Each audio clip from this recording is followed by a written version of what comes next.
Just over 100 years ago, commercial harvesting of natural pearls kind of came to an end, just purely because they'd exhausted most of the natural stocks. And about that time, cultured pearls had really begun to take off.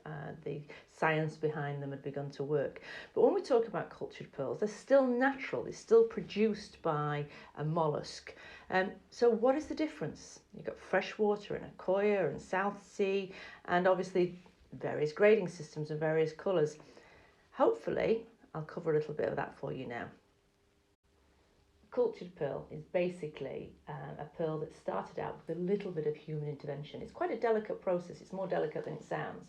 And either a bead or a small irritant is popped inside the lip of the mollusk into a little gland where the mollusk will then produce its secretions, which creates the pearl. Now, pearls can be freshwater pearl or seawater pearls. And freshwater pearls, obviously, as they sound, are in ponds and lakes.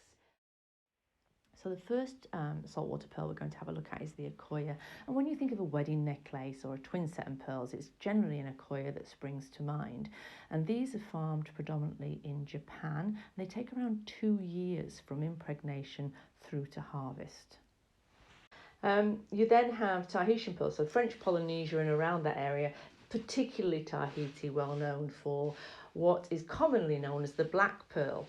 But they're in greys and hues of purples and browns and various tones like that. Again, with a Tahitian pearl, it's that luster you're after, it's the size, the sheen. The largest of the pearls tend to be the South Sea pearls. Now, these are sort of Philippines, obviously the South Sea areas, as I've said, and near Australia.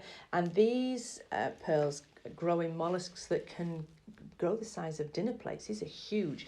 The mollusks that these are grown in are a little bit more temperamental than some of the other pearls, a little bit more difficult process, so they have a higher failure rate, and they also take a lot longer to grow, but they produce some of the world's best pearls. What we're looking for when we look for the perfect pearl. The less blemishes that pearl has, the higher the value. The more spherical that pearl is, the higher the value. The larger the pearl is, the higher the value. And the better luster, that shine, when we can see the difference, such as in these two here, that mirror-like reflection. It's a softness, and yet it's reflective. The more uniform the pearls, the higher the price. To find 40, 50 or 100 pearls that are all identical to make you a necklace, that is some chore, a little bit more difficult than we all appreciate. So if you find some that are so perfectly matched, that's where your value comes in as well.